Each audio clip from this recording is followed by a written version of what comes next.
Selamat datang kembali di channel Robinstar. Kali ini kita akan membahas tentang metode VAR dan PCM pada data time series, di mana model VAR dan PCM itu digunakan ketika persamaannya merupakan persamaan secara sistem, di mana Y1 dipengaruhi Y2, Y2 dipengaruhi Y1. Jadi terjadi hubungan yang bolak-balik ya. Ketika datanya stasioner pada level, kita menggunakan model VAR, tetapi jika tidak ada variabel yang stasioner pada level, kita menggunakan metode VCM.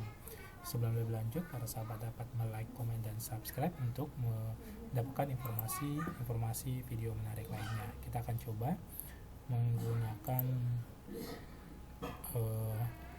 metode pada data views ya. Kita klik dulu data views ya. Nah, di sini kita coba model VAR seperti ini. Nah, kita mau lihat bagaimana hubungan antara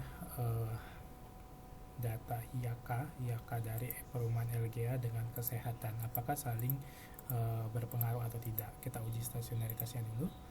Untuk di sini kita lihat augmented decay polarnya, dia stasioner pada level. Kemudian begitu juga dengan inflasi dari LGA kita uji.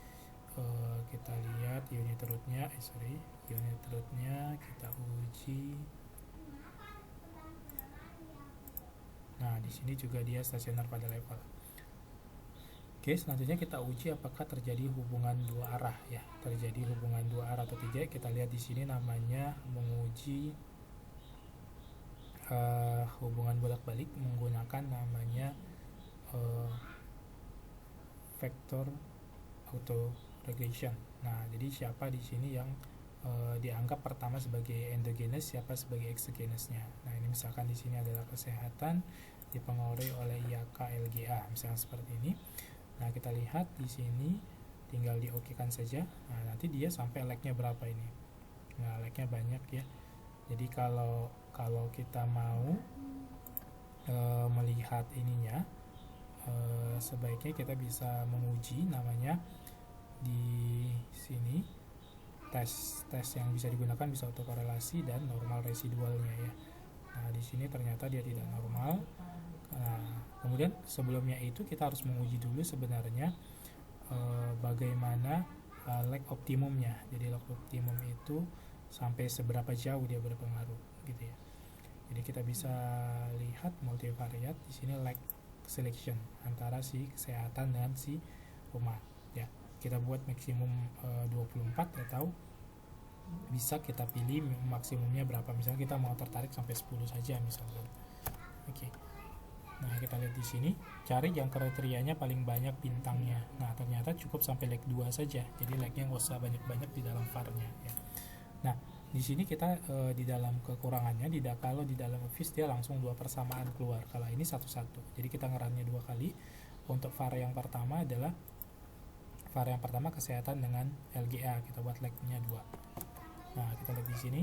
Nah, ternyata dia kalau kita lihat kesehatan dipengaruhi oleh kesehatan periode yang lalu dan si LGA. Nah, seperti itu. Kemudian sini ada tes-tesnya yang digunakan. Nah, ini tes untuk lag-lagnya apakah signifikan atau tidak. Kemudian di sini bisa menguji normalitas, autocall-nya dan edge-guard-nya. Kemudian bisa melakukan forecast. Nah, forecast untuk data kesehatan berapa periode ke depan. Kemudian bisa dilakukan untuk inverse response. Kalau inverse response-nya misalkan pada 10 lag-nya. Nah, inverse response-nya artinya bahwa si kesehatan itu merespon ya dari periode 1 sampai periode 10. Ini responnya seberapa besar responnya itu ya terhadap si yang tadi si LGA. Kemudian bisa juga melihat dekomposisi. Nah, artinya kalau dekomposisi ini, kalau kita lihat kesehatan itu 100% dipengaruhi oleh dirinya sendiri ya, seperti dari si kesehatan tanpa dipengaruhi oleh si LGA. Nah, sebaliknya kalau kita buat spesifikasi kebalik ya.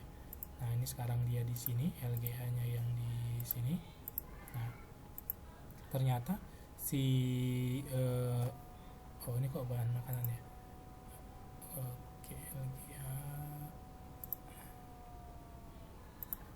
ininya perumahan kesehatan. Sekarang LGA-nya yang di atas, LGA LGA. Oke, kesehatannya yang di bawah, kesehatan. Oke.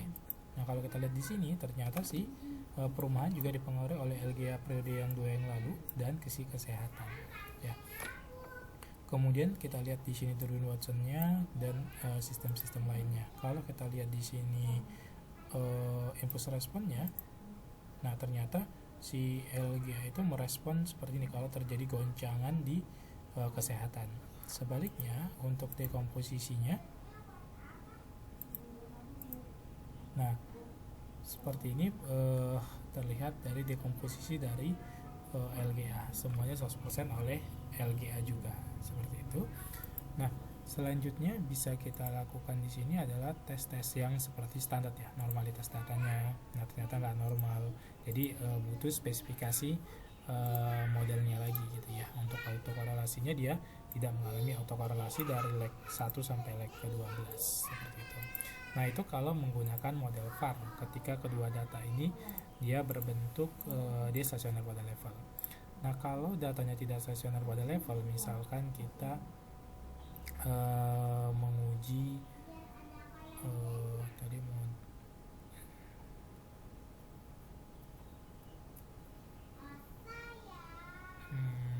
kita coba data PECM. Data PECM ini. Oke. Nah, misalkan data antara coal dan petro ya, coal dan petro. Nah, kita bisa lihat di sini kalau coal dan petro itu dia tidak stasioner pada level, jadi nggak stasioner pada level. Ya. Kemudian begitu juga dengan petro ya, hubungan antara petro dan coal. Nah, tidak stasioner. Tapi kalau kita pakai data different-nya, kita buat data different-nya, kita add data different, first different, ini juga kita pakai first different-nya. Nah, kita cek stasionaritas datanya. Oke, nah dia sudah stasioner pada different 1. Begitu juga dengan data coal. Kita lihat di sini dia stasioner pada different 1 ya. Berarti kita bisa masuk ke model VAR-nya. VAR yang mengalami correction berarti menjadi model VECM. Nah, di sini masuk, kita lihat dulu apakah terjadi kointegritas menggunakan namanya Johansson test ya. Johansson test itu nah kita uji antara si coal dengan si petro, apakah terjadi kointegritas. Unrestricted ya. Oke.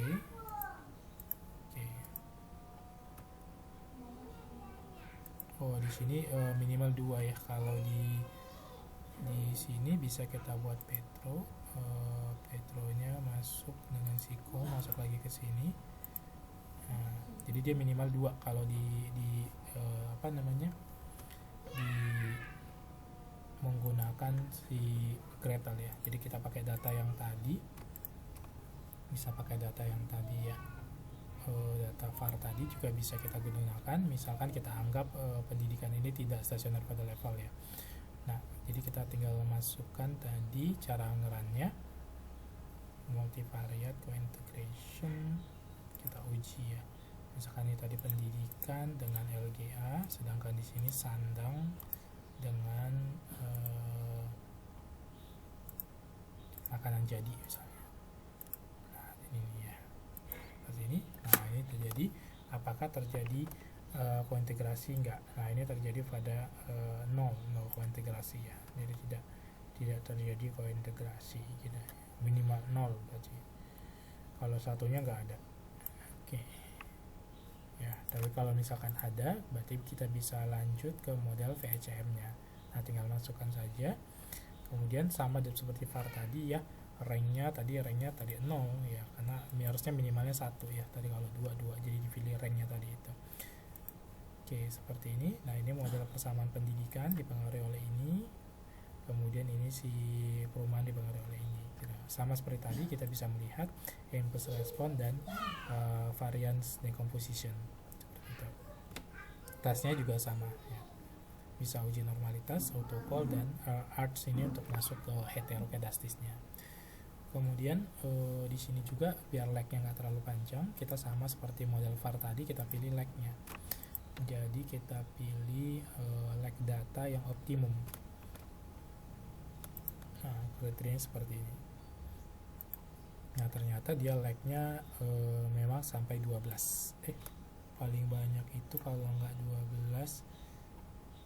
Oke, ternyata 2 juga cukup. Daripada sisi BC yang paling kecil itu adalah di lag 2 cukup. Jadi nggak terlalu, periodenya terlalu panjang ke belakang. Demikian penggunaan var dan VHM dalam Gradle. Semoga bermanfaat. Sampai ketemu di video-video berikutnya. Terima kasih.